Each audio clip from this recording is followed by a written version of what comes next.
दोस्तों, बड़ी खबर निकलकर सामने आ रही है। गाजा के लिए मुस्लिम देश तुर्की से रवाना हुआ बड़ा समुद्री काफिला। दहशत में यहूदी देश इजराइल ने सेना को किया अलर्ट। अगली खबर में आपको बताएंगे नई दिल्ली में ब्रिक्स की बैठक में बवाल, होर्मुज और अमेरिका को लेकर भिड़े यूएई और ईरान। और साथ में आपको बताएंगे चीन से लौटते ही फेंके फोन लैपटॉप, ट्रंप के डेलीगेशन को सताया किस बात का डर। तो बिना समय गवाए बात करते हैं खबरों की। दोस्तों, तुर्की के भूमध्य सागरीय शहर मारमारिस से गुरुवार को ग्लोबल सुमुद फ्लोटिला के पहले जहाज रवाना हो गए। ये मिशन गाजा पट्टी पर इजराइल की नाकेबंदी को तोड़ने की एक नई कोशिश माना जा रहा है। आयोजकों के मुताबिक इस काफिले में कुल 54 जहाज शामिल है और इनमें दुनिया भर से आए 500 से ज्यादा एक्टिविस्ट, मानवाधिकार समर्थक और राहत कार्यकर्ता सवार है। रवाना होने से पहले मारमारिस के तट पर काफी हलचल देखने को मिली। बंदरगाह पर एक के बाद एक जहाज कतार में खड़े दिखाई दिए और फिर भूमध्य सागर की तरफ बढ़ने लगे। इस मिशन में शामिल लोगों का कहना है कि उनका मकसद हर हाल में गाजा तक मानवीय सहायता पहुंचाना है, चाहे रास्ते में कितने भी खतरे और मुश्किलें क्यों ना आए। दरअसल फ्लोटिला के रवाना होने से एक दिन पहले आयोजित प्रेस कॉन्फ्रेंस में आयोजकों ने साफ कहा कि यात्रा के दौरान जहाजों को रोके जाने या बीच रास्ते में कार्रवाई होने का खतरा बना हुआ है। उन्होंने बताया कि कुछ एक्टिविस्टों को पहले ही हिरासत में लिया जा चुका है, जबकि 5 लोग अब भी कस्टडी में हैं। फ्लोटिला की लीगल टीम के प्रवक्ता और ब्राजील के वकील नतालिया मारिया ने कहा कि गाजा पर लगाया गया इजरायली प्रतिबंध अंतर्राष्ट्रीय कानून के खिलाफ है। उन्होंने चेतावनी दी कि अगर जहाजों को रोकने या कार्यकर्ताओं को हिरासत में लेने की कोशिश की गई तो इसके खिलाफ अंतर्राष्ट्रीय स्तर पर कानूनी कार्रवाई की जाएगी। इस पूरे मिशन को लेकर भूमध्य सागर में तनाव और बढ़ गया है, क्योंकि गाजा की स्थिति पहले से ही बेहद गंभीर बनी हुई। ऐसे में यह फ्लोटिला सिर्फ राहत सामग्री पहुंचाने की कोशिश नहीं, बल्कि दुनिया के सामने गाजा मुद्दे को फिर से जोरदार तरीके से उठाने की कोशिश भी माना जा रहा है। वहीं दूसरी ओर इजरायली मीडिया ने गुरुवार को दावा किया कि इजरायली नौसेना अब ग्लोबल सुमुद फ्लोटिला के जहाजों का सामना करने की तैयारी कर रही है।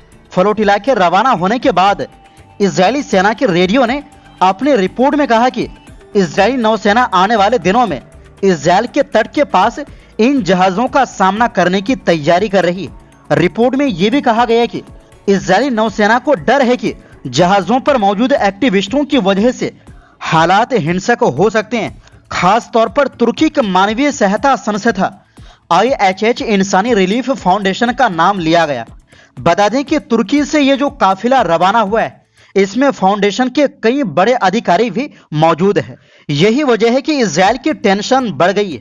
वहीं दूसरी ओर दोस्तों, नई दिल्ली में ब्रिक्स के विदेश मंत्रियों की बैठक में भारी बवाल की खबर है।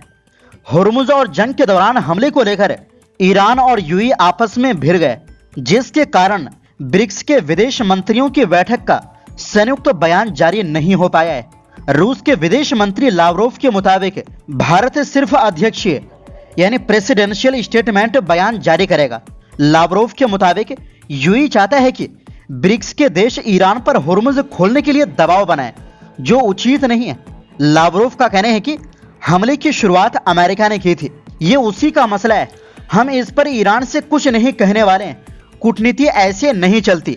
यानी रूस ने यूएई को आईना दिखा दिया कि युद्ध अमेरिका और इजरायल ने शुरू की थी, न कि ईरान ने। समाचार एजेंसी रॉयटर्स के मुताबिक ईरान चाहता था कि ब्रिक्स एक बयान जारी करे जिसमें ईरान पर हमले के लिए अमेरिका की निंदा की जाए। ईरान के अधिकारियों ने बताया कि इसके लिए ब्रिक्स के सभी देश तैयार थे, लेकिन यूएई ने इसमें अड़ंगा लगा दिया। यूएई के कारण अमेरिका के खिलाफ ब्रिक्स की मीटिंग में निंदा प्रस्ताव जारी नहीं हो पाया। दूसरी तरफ यूएई चाहता था कि होर्मुज और यूएई में जो हमले हो रहे हैं उसके लिए ईरान पर दबाव बनाया जाए। इस पर दोनों में पेंच फंस गया। कई देशों ने इसको लेकर असहमति जताई। ईरान ने उस रिपोर्ट का भी मीटिंग में जिक्र किया जिसे इजरायल के प्रधानमंत्री कार्यालय की तरफ से जारी की गई थी। इसमें कहा गया था कि जंग के दौरान इजरायल के प्रधानमंत्री यूएई गए थे रूस के विदेश मंत्री लावरोव के मुताबिक ईरान के खिलाफ अमेरिकी आक्रामकता का उद्देश्य ईरान और उसके पड़ोसियों को उकसाना था। लावरोव ने कहा कि भारत ईरान और उसके अरब मित्रों के बीच लॉन्ग टर्म मध्यस्थ की भूमिका निभा सकता है। वहीं दूसरी ओर दोस्तों, अमेरिकी राष्ट्रपति डोनाल्ड ट्रंप अपनी चीन यात्रा पूरी करके अमेरिका लौट गए। 9 साल बाद हुई किसी अमेरिकी राष्ट्रपति की चीन यात्रा पर पूरी दुनिया की नजरें थी, लेकिन चीन से ट्रंप के लौटने के दौरान एक दिलचस्प घटना हुई जिसने सबको हैरान कर दिया। यात्रा के बाद अमेरिकी सुरक्षा कर्मियों ने अमेरिकी डेलीगेशन के फोन, एक्रेडिटेशन कार्ड्स एवं दूसरे कई सामानों को कचरे के डब्बे में फेंक दिया। ऐसा इसलिए किया गया क्योंकि अमेरिकी सुरक्षा कर्मियों को चीन द्वारा जासूसी की आशंका थी। बता दें, अमेरिकी डेलीगेशन के लगभग सभी सदस्य चीन जाते समय अपने ओरिजिनल फोन, लैपटॉप अमेरिका छोड़ गए थे और चीन में उन्होंने टेम्परेरी फोन का इस्तेमाल किया। अमेरिकी सुरक्षा एजेंसियों ने डेलीगेशन के सभी लोगों को टेम्परेरी फोन और दूसरी जरूरी चीजें दी थी। फॉक्स न्यूज की एक रिपोर्ट में बताया गया है कि चीन में उनके इस्तेमाल के बाद उसे चीन में ही फेंक दिया गया या कुछ सामानों को नष्ट किया गया। अमेरिका को डर रहता है कि चीन में उनके फोन, लैपटॉप या ऑनलाइन बातचीत पर नजर रखी जा सकती है। इसलिए इस बार अमेरिकी डेलीगेशन चीन जाते समय अपने साथ खास क्लीन डिवाइस लेकर गया, यानी ऐसे नए या अस्थायी फोन और लैपटॉप जिनमें ज्यादा निजी डेटा नहीं था।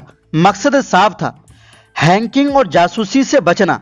इस वजह से वहां छोटे छोटे काम भी मुश्किल हो जाते हैं।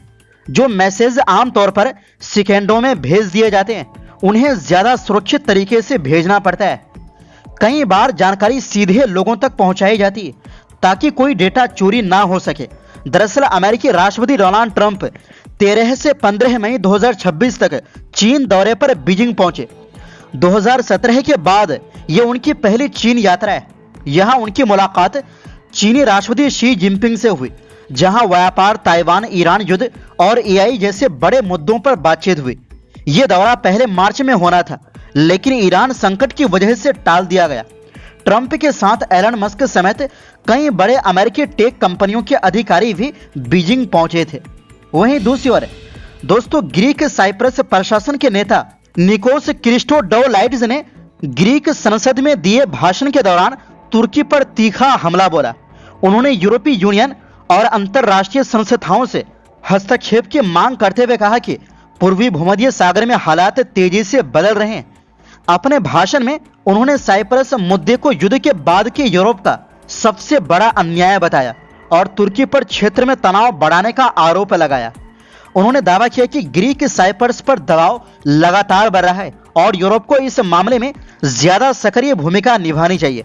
यह बयान ऐसे समय आया है जब पूर्वी भूमध्य सागर में तुर्की, ग्रीस, साइप्रस और इजरायल के बीच ऊर्जा, समुद्री सीमाओं और सुरक्षा को लेकर तनाव लगातार बढ़ रहा है। दूसरी तरफ इजरायल और ग्रीक साइप्रस के बीच रक्षा और रणनीतिक सहयोग भी तेजी से मजबूत हो रहा है, जिसे क्षेत्र में एक नए शक्ति संतुलन के तौर पर देखा जा रहा है।